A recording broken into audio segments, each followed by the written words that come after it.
थोडासा लेंदी प्रॉब्लेम आहे. आपण याला 2 पार्टमध्ये डिवाइड करू. लक्ष द्या इकडे. हा क्वेश्चन काय बघा. Design memory system for 8085 microprocessor such that it should contain 8 kilobyte of EEPROM and 8 kilobyte of SRAM. Okay, हा डिझाइन प्रॉब्लेम आहे. आता लक्षात घ्या, हे प्रॉब्लेम सॉल्व्ह करत असताना मी त्या स्टेप्स फॉलो करणार आहे. सेम स्टेप्स तुम्ही फॉलो करायच्या. ठीक आहे. सगळ्यात अगोदर काय करायचं, आता लक्षात घ्या, तुम्हाला मी सांगितलं होतं लॉकडाऊनच्या अगोदर, म्हणजे जेव्हा DIBATO युनिव्हर्सिटी आली आपल्या कॉलेजला, तर ही लास्ट इयरची एक बॅच पास आउट झाली. ठीक आहे, म्हणजे जवळपास 4 ते 5 वर्ष झाले. तर त्याच्यामध्ये 2 एक्झाम ऑफलाईन झाल्या होत्या. ठीक आहे. तर त्यापैकी एका ऑफलाईन एक्झामचा क्वेश्चन पेपर माझ्याकडे आहे सध्या इथे, आणि मी तुम्हाला तो प्रॉब्लेम दाखवू शकतो. डिझाइन प्रॉब्लेम त्याच्यामध्ये विचारलेला आहे 6 मार्क्ससाठी. ठीक आहे. हा, आता तुमचा जो एक्झामचा पॅटर्न आहे ना, तो 6 आणि 4चा असतो. ठीक आहे, म्हणजे 6 मार्क्सचे जनरली आणि 4 मार्क्सचे क्वेश्चन्स असतात त्याच्यामध्ये. त्याच्यामुळे चान्सेस आहेत की याच्यामध्ये हार्डली तुम्हाला 1 किंवा 2 मेमरी आयसी इंटरफेस करण्याचे प्रॉब्लेम येतील. आलं लक्षात. दिलेल्या प्रॉब्लेम मध्ये किती आयसीज आहेत? येस, 2 आयसीज आहेत. आणि तो माझ्याकडे जो प्रॉब्लेम आहे DIBATO युनिव्हर्सिटीमध्ये विचारलेला, त्याच्यामध्ये एकच आयसी इंटरफेस करायची असा तो प्रॉब्लेम आहे. ठीक आहे. अगोदर जेव्हा SRTची बॅच असायची, SRT युनिव्हर्सिटी, त्यामध्ये हा प्रॉब्लेम 13 मार्क्ससाठी असायचा. 12 मार्क 13 मार्कसाठी इंटरफेसिंगचे प्रॉब्लेम असायचे. मग त्याच्यापेक्षा 1 जास्त आयसी द्यायचे त्यांना ते इंटरफेस करण्यासाठी. ठीक आहे. मग थोडा लेंदी पण असायचा. मग त्याच्यामध्ये आम्ही काय करायचं, मी काय सांगत होते स्टुडंट्सला, तुम्ही मी सांगितलेल्या स्टेप्स फॉलो करा, म्हणजे तुमचा आन्सर चुकणार नाही. कारण एक्झामिनर किती विचारू शकतो तुम्हाला, बरोबर आहे. आन्सर जर तुम्हाला करेक्ट करायचं असेल तर ह्या स्टेप्स तुम्हाला फॉलो करावं लागतील. आता मी ही पुस्तकामध्ये मेथड वापरणार नाहीये, मी माझ्या मेथडने सॉल्व्ह करणार आहे. लक्षात येते. शेवटी आन्सर तर एकच आहे. त्यांचे कॅल्क्युलेशन माझे कॅल्क्युलेशन सगळे मॅच होतात, फक्त रिप्रेझेंटेशन माझं वेगळं असेल. समजतंय. आणि जे फॉलो करा, कारण हे थोडंसं सिंपल आहे. आता लक्ष द्या इकडे. फक्त त्याच्यामधून काय तुम्हाला लिहायचं आहे तर फक्त प्रॉब्लेम लिहायचा आहे. ठीक आहे. आता लक्ष द्या इकडे सगळ्यांनी. सगळ्यात अगोदर काय करायचं, एक टेबल प्रिपेअर करायचा. ठीक आहे. सगळ्यात अगोदर एक टेबल प्रिपेअर करायचा. ह्या टेबलमध्ये काय लिहायचं लक्षात घ्या. इकडे टाईप ऑफ द मेमरी असेल, type of memory to be interfaced. कोणत्या प्रकारची मेमरी इंटरफेस करायची आहे. ठीक आहे. टोटल किती स्पेस इंटरफेस करायचा आहे, टोटल स्पेस किती ऑक्युपाय केलेला आहे, किंवा टोटल मेमरी लोकेशन रिक्वायर्ड किती स्पेस ऑक्युपाय केलेला आहे त्या आयसीने,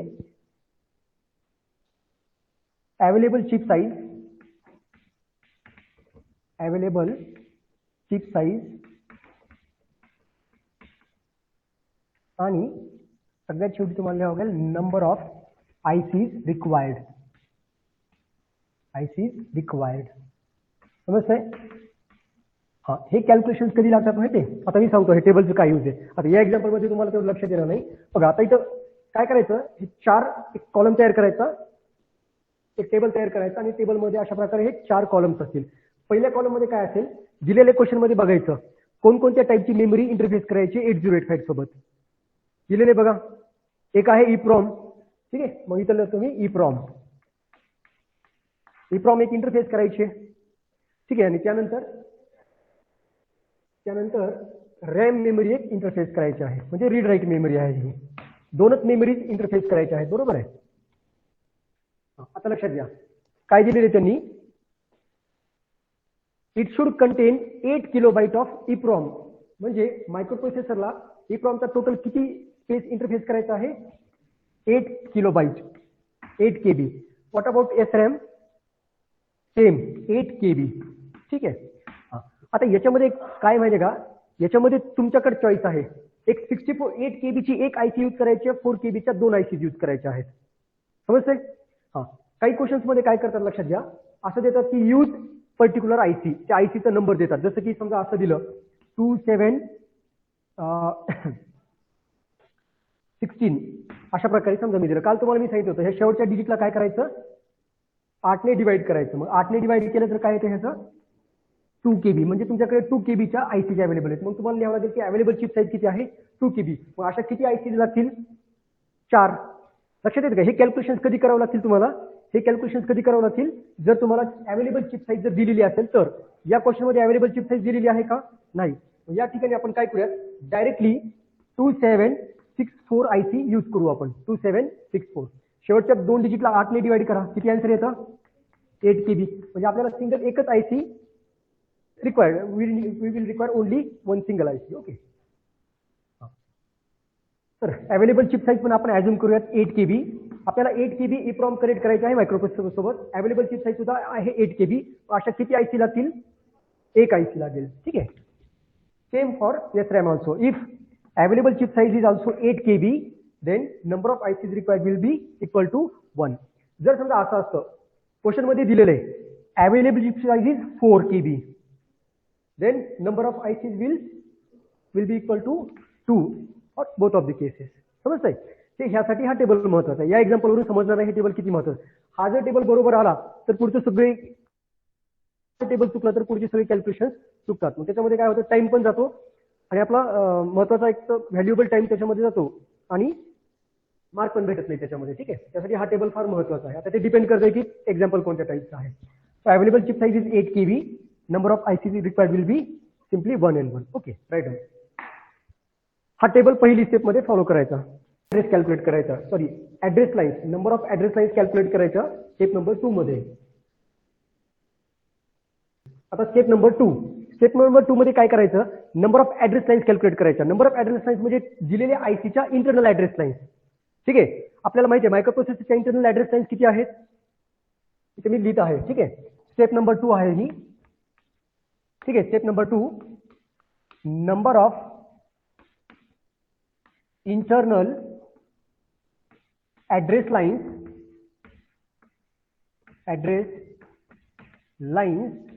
of microprocessor 8085.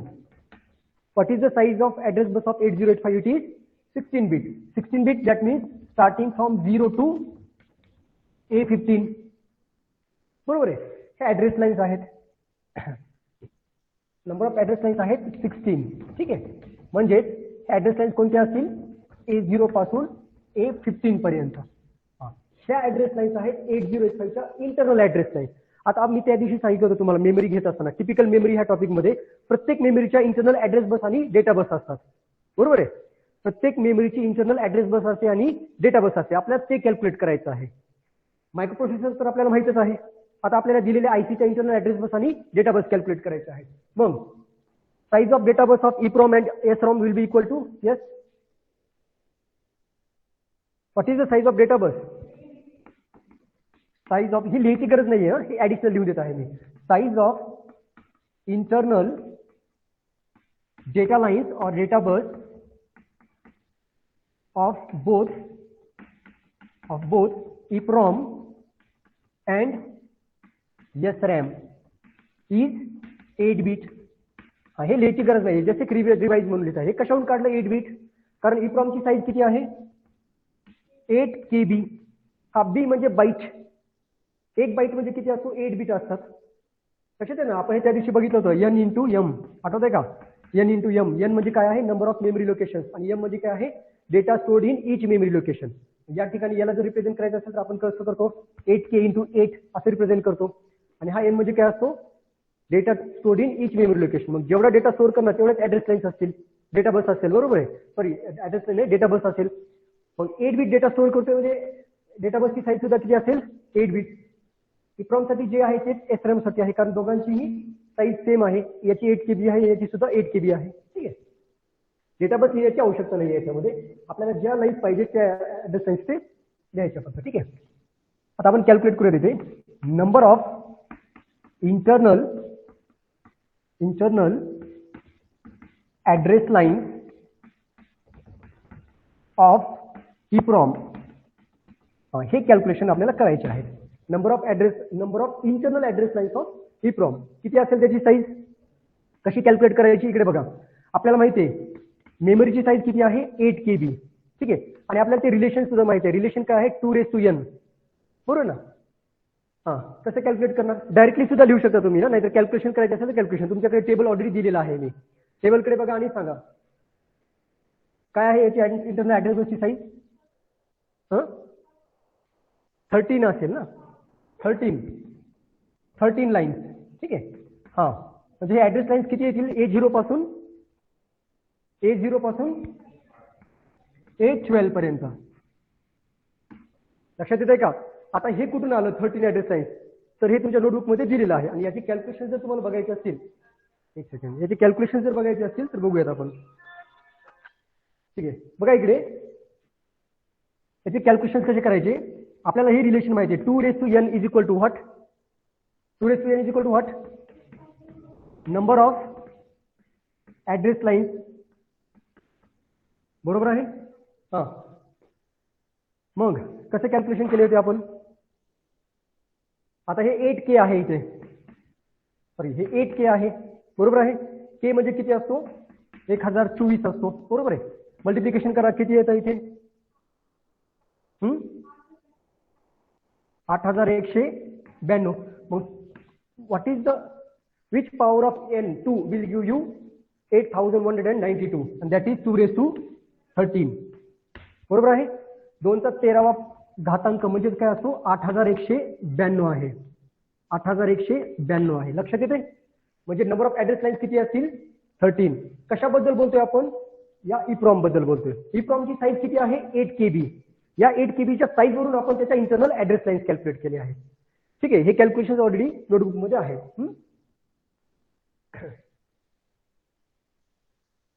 कॅल्क्युलेशन लिहून देण्याची आवश्यकता आहे का? लक्षात येईल ना लगेच? 2^8 वगैरे फक्त काही नाही करायचं. हे बघा, सिंपल कॅल्क्युलेशन करायचे. 8KB साईज दिली आहे. 8KB काय करायचं? डेसिमल मध्ये कॅल्क्युलेशन करायचे. 8 मल्टिप्लाइड बाय 1024. ठीक आहे, करा आता इथे. करा हे कॅल्क्युलेशन. किती येतात? 19. बरोबर आहे ना? 8129. हेच बघायचं. 2n 2चा कितवा घातांक म्हणजे 8192 येतं. 13वा येतो म्हणून इथे डायरेक्टली काय लिहायचं? 13 असेल याची साईज. ठीक आहे. तर नेक्स्ट सेम कॅल्क्युलेशन करायचे आहेत रॅम साठी. समजा रॅमची जर साईज डिफरंट असते इथे तर ऍड्रेस साईज डिफरंट आल्या असत्या. लक्षात येतं ना? 8KB EEPROM ची साईज आहे, रॅमची सुद्धा साईज आहे 8KB. म्हणून दोन्ही केसमध्ये ऍड्रेस लाईन्स किती येतील? 13. A0 to A12. ठीक आहे, लिहून घ्या. लिहून घ्या लवकर.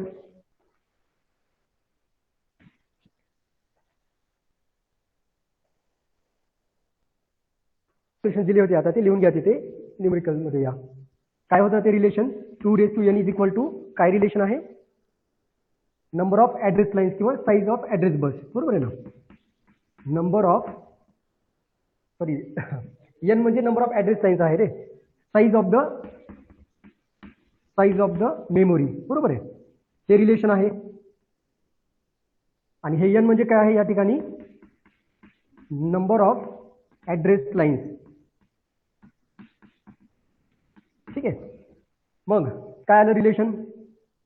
2n is equal to 8K. 2n is equal to 8 into 1024. 2n is equal to 8192. Therefore n is equal to 13. एक लिहून घ्या कॅल्क्युलेशन्स. कॅल्क्युलेशन्स लिहून घ्या. n इज इक्वल टू किती आलेला आहे? 13. ओके, ऍड्रेस लाईन्स कॅल्क्युलेट करतो. ठीक आहे. आता स्टेप नंबर 3 मध्ये प्रत्येक मेमरीचा स्टार्टिंग ऍड्रेस आणि एंडिंग ऍड्रेस कॅल्क्युलेट करायचा आहे. समजतंय? झालं का लिहायचं? मध्ये स्टार्टिंग ऍड्रेस आणि एंडिंग ऍड्रेस कॅल्क्युलेट करायचा आहे EEPROM आणि SRAM साठी. ठीक आहे.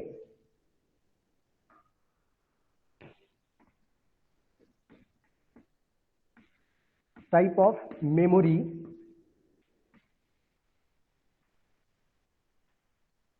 Here we have EEPROM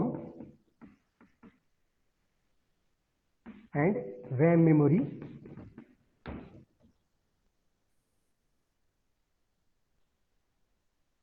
त्याचा हा स्टार्टिंग ऍड्रेस आणि एंडिंग ऍड्रेस कॅल्क्युलेट करायचा आहे. ठीक आहे. आता इथे एकच IC आहे. बरोबर आहे? EEPROM ची एकच IC आहे. तर त्या IC साठी आपण स्टार्टिंग ऍड्रेस कॅल्क्युलेट करूया.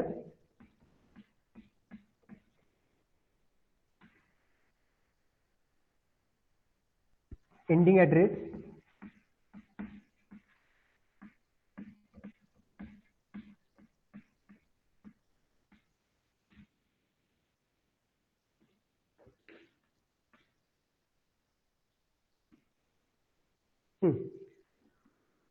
EEPROM ची साईज किती आहे 8 KB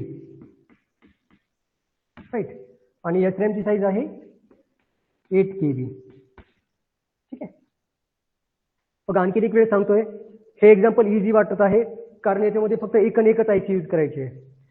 मी जी मेथड अडॉप्ट करतोय आणि ह्या स्टेप्स ह्याचा इम्पॉर्टन्स तुम्हाला तेव्हा कळेल जेव्हा नंबर ऑफ आयसी 2 किंवा 4 वगैरे असतील त्यावेळेस त्याचा तुम्हाला इम्पॉर्टन्स तुम्हाला समजेल. ह्या जर मेथड ह्या स्टेप जर तुम्ही फॉलो केल्या तर एकही एक्झाम्पल तुमचं चुकणार नाही. कितीही कॉम्प्लिकेटेड प्रश्न देऊ द्या एक्झामिनरने तुमचा आन्सर चुकणार नाही. ठीक आहे लक्षात घ्या. आता आपल्याला स्टार्टिंग ऍड्रेस आणि एंडिंग ऍड्रेस कॅल्क्युलेट करायचा आहे तर त्यासाठी आपण काय करूयात एक मेमोरी मॅप ड्रॉ करत आहे ते मी. ठीक आहे मेमोरी मॅप मध्ये आपल्याला हा टोटल ऍड्रेस स्पेस माहिती आहे. हा टोटल ऍड्रेस स्पेस आहे 8085 मायक्रोप्रोसेसरचा. याची साईज किती आहे 16 KB. Okay this is the total address space of total memory space or address space of what 8085 microprocessor. आता या टोटल ऍड्रेस स्पेसची किती मेमरी स्पेस EEPROM ने आणि SRAM ने कंझ्युम केलेला आहे ऑक्युपाय केलेला आहे ते फक्त आपल्याला कॅल्क्युलेट करायचं आहे. त्याचा स्टार्टिंगचा ऍड्रेस काय असतो 4 टाइम्स 00H असतो आणि एंडिंग ऍड्रेस काय असतो 4 टाइम्स FFFH असतो. ठीक आहे EEPROM आणि SRAM बद्दल काय सांगितलं होतं EEPROM should be connected at the very beginning memory location that is 4 times 00H. म्हणजे इथे लक्षात घ्या इथे मला कनेक्ट करायचे आहे EEPROM मेमोरी. लक्षात येते इथे कनेक्ट करायची मला ही EEPROM मेमोरी आणि ह्या आयसी ची साईज किती आहे 8 KB ह्या आयसी ची साईज आहे आणि ती झाल्यानंतर इमिडिएटली इथे आपण SRAM कनेक्ट करू शकतो. ठीक आहे त्याची साईज सुद्धा किती आहे या आयसी ची साईज किती आहे 8 KB. जर समजा लक्षात घ्या 4 KBच्या आयसी असतात तर काय केलं असतं मी इथे 4 KB ची एक आयसी त्या आयसीचा स्टार्टिंग आणि एंडिंग ऍड्रेस कॅल्क्युलेट केला असता कारण 4 सेपरेट आयसी असते आपल्याकडे. ह्या प्रत्येक आयसीचा स्टार्टिंग आणि एंडिंग ऍड्रेस कॅल्क्युलेट करावं लागेल आपल्याला. लक्षात येते आता इथे ऑलरेडी EEPROM आणि SRAM एकच आयसी आहे त्यामुळे 8 KB आणि हा बाकीचा राहिलेला स्पेस काय असेल अनयूज स्पेस असेल. राहिलेला अनयूज स्पेस असेल. फक्त आपल्याला कॅल्क्युलेट करायचं स्टार्टिंग ऍड्रेस आणि एंडिंग ऍड्रेस. ठीक आहे हा कॅल्क्युलेशन कसे करणार आता याचे इथे लिहायचा तो मेन्शन करायचं. आता EEPROM चा स्टार्टिंग ऍड्रेस तर तुम्हाला भेटलेला आहे काय आहे तो 000H. ठीक आहे याचा एंडिंग ऍड्रेस जर कॅल्क्युलेट करायचा असेल तर स्टार्टिंग ऍड्रेस मध्ये हा मेमरी स्पेस तुम्हाला ऍड करावा लागेल. समजते 8 KB हा मेमरी स्पेस आहे. ही व्हॅल्यू तुम्हाला डेसिमल मध्ये कॅल्क्युलेट करावं लागेल. डेसिमल मध्ये कॅल्क्युलेट केल्याच्या नंतर त्याचं तुम्हाला हेक्स मध्ये कन्व्हर्जन करावं लागेल आणि हेक्स मध्ये कन्व्हर्जन केल्याच्या नंतर त्यावरून सिम्पली 1 सबट्रॅक्ट करा कारण आपण 0 पासून स्टार्टिंग करतोय काउंटिंग करतोय. किती आलं सांगा 1 कट 0.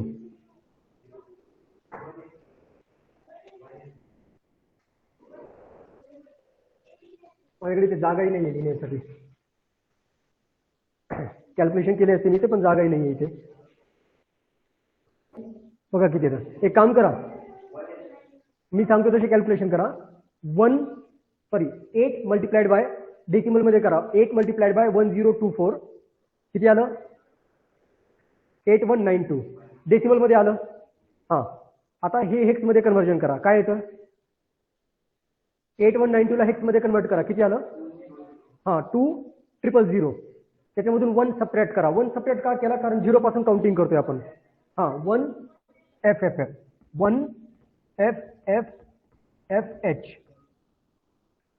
हा 1 FFFH काय आहे EEPROM चा एंडिंग ऍड्रेस आहे. 1 FFFH हा आहे एंडिंग ऍड्रेस EEPROM चा.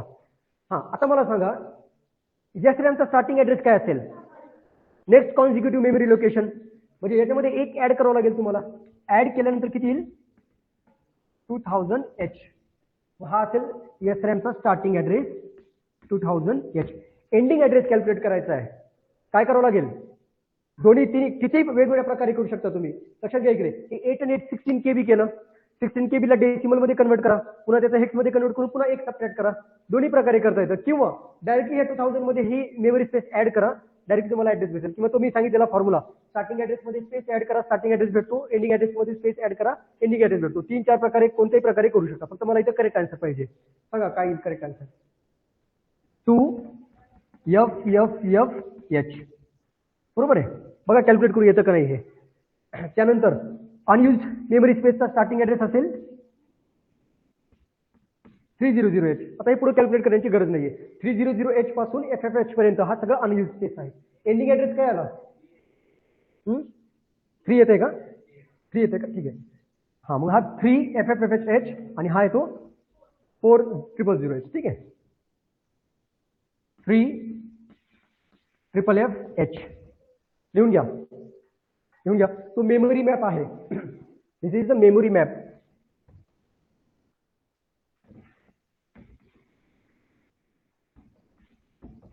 बघा ह्या स्टेप दिलेल्या नाही आहेत बुकमध्ये. आणि तो टेबल सुद्धा लिहा. इंटरफेसिंग डायग्राम तुम्हाला ड्रॉ करायचे आहे. बाकी लागणारे सर्व कॅल्क्युलेशन आपण केलेलेच आहेत.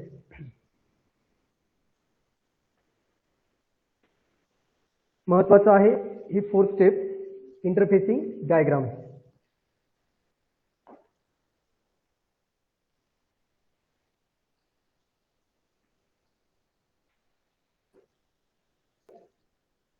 मायक्रोप्रोसेसर, 3:8 डिकोडर आणि ह्या आयसीज.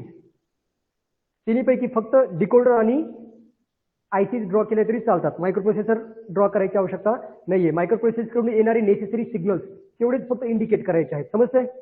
आता ऍक्च्युली इंटरफेसिंग कशी करतोय आपण बघा इकडे, लक्ष द्या. हा मायक्रोप्रोसेसर आहे. डायरेक्ट मेमरीज कनेक्ट करतोय का आपण, EEPROM आणि SRAM. ही समजा EEPROM मेमरी आहे, ठीक आहे, आणि ही रॅम मेमरी आहे. डायरेक्टली कनेक्ट करतोय का आपण, नाही. We are connecting it through a decoder.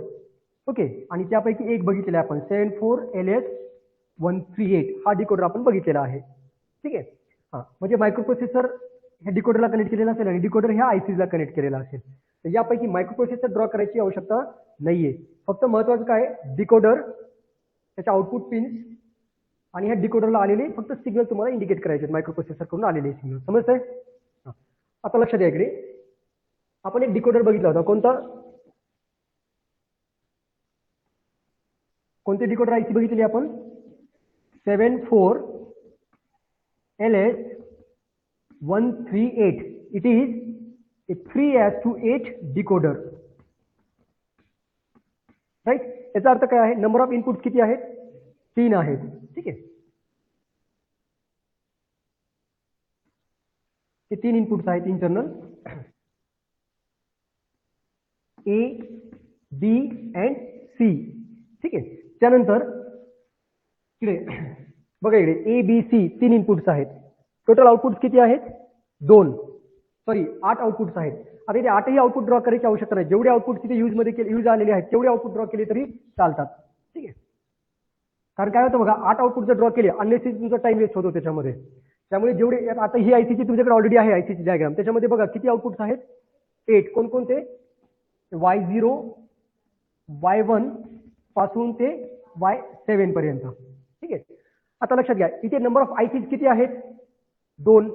म्हणजे हे 8 पैकी किती आउटपुट पिन्स यूज होतील, फक्त 2. ठीक आहे. मग त्यामुळे ज्या अनयूज पिन्स आहेत त्या ड्रॉ करायची आवश्यकता आहे का, नाही. समजतंय. म्हणजे आपली जी इंटरफेसिंग डायग्राम आहे ती खूप ऑप्टिमिस्टिक ड्रॉ करायची आपल्याला. जेवढ्या पिन्स यूज केल्या तेवढ्याच पिन्स दाखवायच्या, जेवढे सिग्नल यूज केलेले आहेत तेवढेच सिग्नल त्याच्यामध्ये इंडिकेट करायचे. समजतंय. त्यानंतर आणि ह्या आयसीला ऍक्टिव्हेट करण्यासाठी 3 पिन्स आहेत. एक आहे G, दुसरी आहे G1 आणि तिसरी आहे G2. त्याला ऍक्च्युली G2A G2B असं नाव आहे काही बुक्स मध्ये. G1 आणि हे G2 ह्या दोन्ही ऍक्टिव्ह लो पिन्स आहेत आणि ही ऍक्टिव्ह हाय पिन आहे. समजतंय. ह्या पिन्स मध्ये इंडिकेट करतो इथं G1 आणि हे G2. ओके. हा, आता लक्षात घ्या, ह्या आयसीला इनेबल करण्यासाठी आपल्याला एक हाय सिग्नल कनेक्ट करतो या G पिनला आणि लो सिग्नल कनेक्ट करावा लागतो या 2 पिन्सला. म्हणजे डायरेक्टली मी याला काय करू शकतो, VCC ला कनेक्ट करू शकतो आणि ह्या दोघांना डायरेक्टली ग्राउंडला कनेक्ट करू शकतो. बरोबर आहे. I can connect this G to VCC and G1 and G2 to ground in order to enable that decoder IC. या IC ला इनेबल करण्यासाठी सगळीकडे हे कनेक्शन केलं जातं, कारण इथे मी ऍब्सोल्यूट डिकोडिंग किंवा फुल डिकोडिंग टेक्निक एक्सप्लेन करत आहे. आणि एक्झाम मध्ये सुद्धा तुम्ही तीच ड्रॉ करा. जर तुम्हाला मेन्शन केलेलं असेल की पार्शियल डिकोडिंग टेक्निकने सॉल्व्ह करा, तरच फक्त हे कनेक्शन फक्त इथं बदलावं लागतील तुम्हाला. ठीक आहे, हे सगळे कनेक्शन काय बदल करायचा तेही सांगतो मी. हा 74 कोणती आयसी आहे ही? 74LS138 ही डिकोडर आयसी आहे. आणि याचे आउटपुट, आता कोणते आउटपुट यूज करायचे ते डिपेंड करते आपल्यावर, राईट. बघूयात आपण. आणि इकडे ह्या सेपरेट मेमरी आयसी ड्रॉ करू आपण. EEPROM किती आहेत? EEPROM आयसी एकच आयसी आहे. ठीक आहे, this is EEPROM and it size is 8 KB.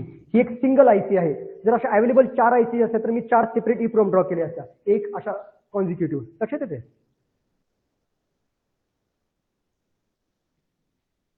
We have RAM memory whose size is again 8 KB. आता लक्षात घ्या, आता हे EEPROM आणि ही SRAM, या EEPROM आणि SRAM चे जी इंटरनल डेटा बस असेल आणि ऍड्रेस बस असेल आणि त्यासोबत आणखी कोणकोणते सिग्नल असतील यासोबत. बघा तुमच्याकडे डायग्राम आहे. टिपिकल EEPROM आणि रॅम मेमरी. जनरली तीन प्रकारचे सिग्नल असतात. एक असतो 3 प्रकारच्या बसेस असतात. एक असते डेटा बस, एक असते ऍड्रेस बस आणि तिसरे असतात काही कंट्रोल पिन्स असतात. ठीक आहे, म्हणजे त्या आयसीला इनेबल किंवा डिसेबल करण्यासाठी बघायचं आणि सांगायचं मला कोणकोणत्या पिन्स आहेत त्या. थोडीशी जागा ठेवावी लागेल मला. बघा, एक आहे चिप सिलेक्ट किंवा चिप इनेबल. आहे का? आहे का चिप सिलेक्ट? याचा यूज काय आहे चिप सिलेक्टचा? नोटबुक चेक करा, नोटबुक मध्ये आहे ही डायग्राम. चिप सिलेक्टचा यूज काय आहे? नोटबुक मध्ये नसेल तर मग मी इथं पीपीटीवर दाखवलेला असेल, एखाद्या वेळेस पीपीटीवर एक्सप्लेन केलेला असेल. एक असे चिप सिलेक्ट. चिप सिलेक्टचं काय यूज आहे? Yes, chip select is use in order to enable or disable that particular IC. या आयसीला इनेबल किंवा डिसेबल करण्यासाठी चिप सिलेक्ट सिग्नलचा यूज होतो. आता आपल्याकडे 2 आयसीज आहेत. मायक्रोप्रोसेसर ऍट अ टाइम फक्त एकाच आयसी मधून डेटा रीड किंवा राईट करू शकतो. का? कारण मायक्रोप्रोसेसरची इंटरनल एकच ऍड्रेस बस आहे आणि ह्या सर्वांच्या ऍड्रेस बस, ह्या सर्वांच्या डेटा बस त्या इंटरनल डेटा बसला कनेक्ट केलेल्या असतात. म्हणजे मायक्रोप्रोसेसर ऍट अ टाइम कुठल्या तरी एका आयसी मधूनच डेटा रीड करेल. समजते? त्यासाठी ज्या आयसी मधून त्याला डेटा रीड करायचा फक्त तीच इनेबल होईल, बाकी सर्व आयसीज काय होतील? डिसेबल. समजा इथे एकापेक्षा जास्त असतील अशा आयसीज. लक्षात येते? हे EEPROM आहेत, 4 EEPROM आहेत आणि 4 SRAM आहेत. आपण एक असं एक्झाम्पल कन्सिडर करूया. ठीक आहे, आता या केसमधून समजा या मेमरीमध्ये तो डेटा स्टोअर आहे जो मायक्रोप्रोसेसरला रीड करायचा आहे. मग काय करेल मायक्रोप्रोसेसर? फक्त ह्याला इनेबल करेल आणि बाकी सर्वांना डिसेबल करेल. मग हे इनेबल आणि डिसेबल करण्यासाठी तर डिकोडर यूज केलेला आहे. समजतंय? कोणती आयसी अप्रोप्रिएट आयसी सिलेक्ट करण्यासाठी अवेलेबल किती आहेत? इथे आयसी 8. 8 पैकी कोणती आयसी सिलेक्ट करायची हे डिकोडर लॉजिक डिसाईड करतोय. ठीक आहे, मग इथे 8 आयसी, तर मग हे 8चे 8 आउटपुट यूज झाले असते. इथे समजा 8 पेक्षा जास्त जर आयसी राहिले असते तर मग ह्याच्यापेक्षा वेगळा डिकोडर यूज करावा लागला असता आपल्याला. त्याचे आउटपुट पिन्स 8 पेक्षा जास्त असतील. लक्षात येते? ते डिपेंड करते नंबर ऑफ आयसीज किती आहेत. आता इथे 2:4 डिकोडर यूज केला असता तरी चालला असता. 2:4 डिकोडर. ठीक आहे, तर चिप सिलेक्टचं फंक्शन काय आहे? टू सिलेक्ट और enable or disable a particular IC. Okay, हा, त्यासोबत आणखीन कोणकोणते सिग्नल असतात यामध्ये? येस, आउटपुट इनेबल असतो. EEPROM असेल तर त्यामध्ये असतो आउटपुट इनेबल. ठीक आहे, आउटपुट इनेबल हा एक सिग्नल असतो आणि रॅम मध्ये मात्र 2 असतात. कोणकोणते? येस, आउटपुट इनेबल आणि राईट बार आणि रीड बार. बघा इथे दिलेला आहे. हे बघा, OE आउटपुट इनेबल म्हणजे एक प्रकारे रीड सिग्नल आहे तो आणि WR बार म्हणजे राईट सिग्नल आहे. ठीक आहे, असं का असेल? आउटपुट इनेबल म्हणजे काय? रीड सिग्नलला इनेबल, रीड ऑपरेशन इनिशिएट करण्यासाठी हा सिग्नल आहे आणि हा रीड आणि राईट इनिशिएट करण्यासाठी हा सिग्नल आहे. असं का असेल? इथं एकच सिग्नल आहे, इथं 2च सिग्नल आहेत. असं का असेल? Y? Because this is a ROM memory. Microprocessor can only read the data, याच्यामध्ये प्रोग्राम स्टोअर केलेला असतो, बरोबर आहे ना. प्रोग्राम स्टोअर केला असतो. मायक्रो प्रोसेसर यामधून फक्त तो इन्स्ट्रक्शन रीड करू शकतो. रीड राईट मेमरी असते. रीड साठी आउटपुट इनेबल पिन आहे आणि राईट करण्यासाठी WR पिन आहे. म्हणजे कोणतं ऑपरेशन इनिशिएट करायचं, डेटा रीड करायचं का, डायरेक्शन कशावर डिसाईड होणार, या पिन्सवरून. ठीक आहे. जेवढ्या इम्पॉर्टंट पिन्स आहेत तेवढेच हायलाइट केलेले. हा, आणि आणखी याच्यासोबत डेटा बस आणि इंटरनल ऍड्रेस बस सुद्धा असतात, तर त्याही बघायचे आहेत आपल्याला. पहिल्यांदा हे लॉजिक आपण कव्हर करूयात. आता इकडे लक्षात घ्या, याचा ट्रुथ टेबल तुम्हाला माहित आहे, ABC. इथे 3 इनपुट्स कनेक्ट करायचे आहेत आपल्याला. ठीक आहे. ही ऍक्च्युली सगळ्यात शेवटची स्टेप येईल. आपल्याला आणखीन एक हे ड्रॉ करावं लागेल, ऍड्रेस डिकोडिंग लॉजिक एक ड्रॉ करावं लागेल आपल्याला. वेळ किती आहे? वेळ झाला? ठीक आहे, राहू द्या हा एक्झाम्पल, ऍड्रेस डिकोडिंग लॉजिक, आणि त्यानंतर आपण वापस या इंटरफेसिंग डायग्राम कडे येऊयात. ठीक आहे. एक स्टेप आहे राहिली याच्यामध्ये, ऍड्रेस डिकोडिंग लॉजिकची स्टेप आहे ती.